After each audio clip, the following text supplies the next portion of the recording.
Diniz, eu te perguntar uma questão da torcida que pega muito no pé. É um jogador que tinha muito carinho da torcida, inclusive, até recentemente, mas que vem perdendo o apreço que ele tinha até tempos atrás, que é o Alex Teixeira. O Alex ele não participa de um gol desde 2024.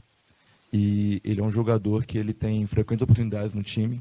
Ele tem uma minutagem alta, inclusive, também. E eu queria te perguntar sobre a frequência do uso do Alex Teixeira, que é uma dúvida da torcida também, que quer entender também o porquê, talvez, essa insistência do jogador.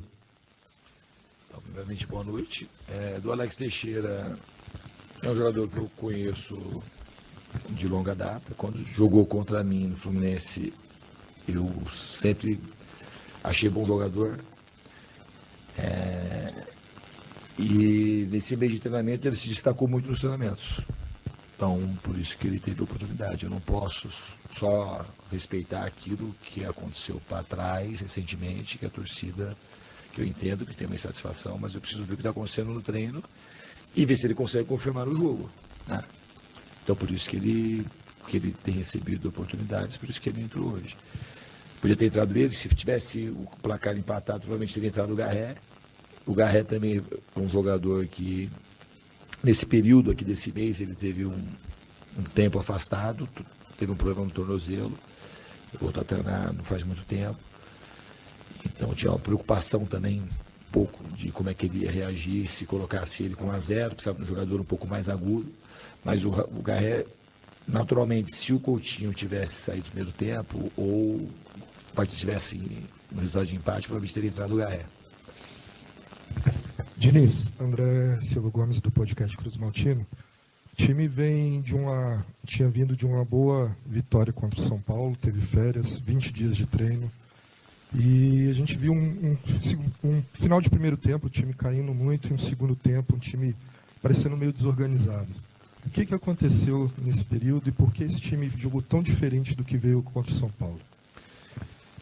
Então, o que aconteceu na última semana, os treinamentos foram muito bons, com treinos muito intensos, os jogadores responderam muito bem. Essa semana a gente teve a fratura do Adson, o Coutinho sentiu a panturrilha e virou dúvida no meio da semana.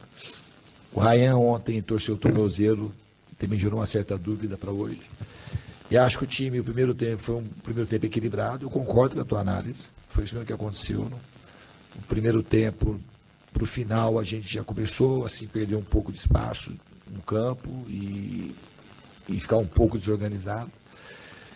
E no segundo tempo, a gente tomou um gol cedo. Aliás, os 2 gols do Botafogo e praticamente todas as chances criadas foram de erros nossos e jogada de transição, de contra-ataque, é uma coisa que o Botafogo faz muito bem já faz algum tempo. Mas isso não quer dizer que a equipe treinou, que está faltando condição física, não. Essa semana, de maneira especial, ela foi a pior semana nossa de treinamento. Foi uma semana que gerou muita dúvida de escalação, de se o Coutinho ia jogar ou não, e acaba mexendo um pouco com a estrutura que a gente tinha. E a própria lesão do Adson, que era o jogador que também que estava treinando melhor, aqueles jogadores que não estavam iniciando, era a primeira opção de troca para mim, do meio para frente, era o Adson. Então aconteceram essas coisas essa semana. Mas isso não justifica a equipe ter feito o segundo tempo que fez. Acho que a gente jogou muito abaixo do que era para jogar. Eu tenho uma responsabilidade grande nisso. E vou corrigir. A gente não pode tomar os gols que a gente tomou, e as chances do Botafogo no segundo tempo foram muito evitáveis. Existia, no primeiro momento, um pouco de desorganização. O primeiro gol não, nem foi desorganização. E também nem o segundo, desorganização. Foi assim, seleção errada de passe e uma demora que a gente não vinha tendo desde quando eu cheguei aqui, de fazer retorno defensivo. Então são coisas que isso a gente não podia ter errado, e são correções fáceis de serem feitas. Boa noite, Diniz. Felipe André, da ESPN. Foi um longo período de pausa, né, para algumas equipes que não estavam no Mundial, e aí agora, justamente no primeiro jogo, você fala em corrigir. Vai ter tempo de corrigir até o jogo contra o Independente? Não, o tempo de corrigir não é certo. São coisas que eles sabem o que tem que ser feito. Não é uma coisa que precisa ficar treinando. Erraram coisas fáceis de correção, porque são coisas que eles sabem, coisas que eles não tinham errado praticamente nenhuma vez desde que eu estou aqui. Então, não é coisa difícil para corrigir, não precisa treino para corrigir isso. É uma questão de atenção, de olhar no vídeo. O vídeo mostra de uma maneira muito nítida que os jogadores vão saber que eles erraram coisas muito fáceis, que não dá para admitir. Diniz, boa noite. Jonathan Santos, canal BTB Esportes. Para ver que o time inicial ele tem sido uma espinha dorsal do Vasco nos jogos. Sabemos que a sequência daqui para frente vai ser complicada, né? Até o próximo mês serão 8 jogos. Como é que tem sido o seu trabalho ao lado da diretoria, do Admar, em relação aos reforços que o Vasco precisa, as peças, visando a sequência das competições? Obrigado.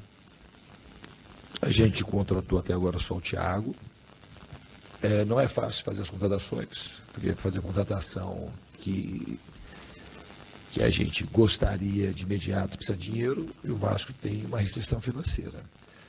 As maiores contratações até agora foi a renovação do Léo Jardim, provavelmente um novo acerto do contrato do Ryan, a evolução que o Coutinho tem tido, e hoje não é um jogo que serve de parâmetro, porque de fato ele jogou sentindo a panturrilha e foi piorando durante o jogo. Ele não lesionou, mas a gente resolveu tirar. A gente apostou que ele poderia ficar mais à vontade do que ele ficou no jogo.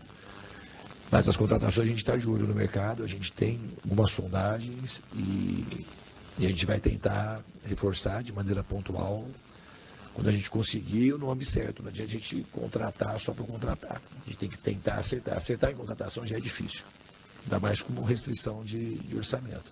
A gente está mapeando o mercado para achar bons nomes para trazer para o Vasco. Boa noite, Nigi. Tudo bem?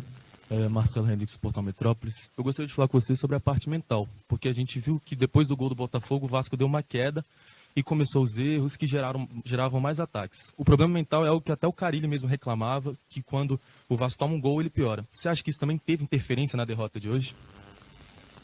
Pode ter tido, mas eu não vou atribuir esse peso todo, não. Eu acho que a gente errou, repito assim, tem alguns erros que a gente cometeu hoje, no período que a gente está já são meio que inadmissíveis.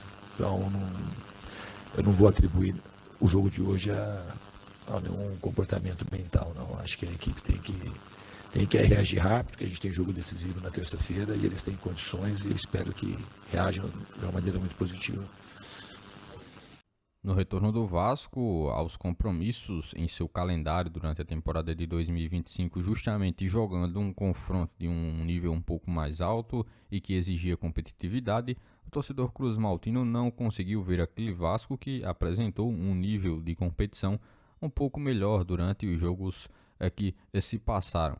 Assim, o cruzmaltino não conseguiu ter aquilo que já demonstrou no passado, mesmo sendo comandado por Fernando Diniz. Durante o primeiro tempo, a partida foi bastante disputada, mas com poucas jogadas bem construídas. O centroavante do Botafogo exigiu uma defesa do goleiro Léo Jardim e o Vasco, por sua vez, buscou arremates de longa distância com Coutinho, Tietê e também com o português Nuno Moreira, mas sem oferecer um perigo real ao goleiro do Botafogo durante o primeiro tempo do compromisso nesse jogo em específico. Já no segundo tempo, o Botafogo conseguiu voltar de uma maneira bem superior e o Vasco não conseguiu acompanhar o ritmo da equipe. Logo aos 3 minutos, a equipe do Botafogo já havia abrido o placar com o seu centroavante e conseguiu aproveitar um rebote de Léo Jardim. Depois o Vasco conseguiu se lançar ao ataque, mas não conseguiu pressionar em busca do empate, ficando bastante exposto aos contra-ataques, justamente isso que foi utilizado pelo Botafogo, que conseguiu ainda próximo aos 40 minutos alcançar o segundo gol marcado e que permitiu com que a partida ficasse um pouco bem mais segura, com o resultado positivo a favor do Botafogo. O Vasco com um nível de competitividade que não conseguiu se encontrar nem durante o primeiro, nem muito menos durante o segundo tempo, onde o Botafogo assim conseguiu ter uma vantagem bem melhor em relação ao futebol que apresentou também comparado-se ao Vasco.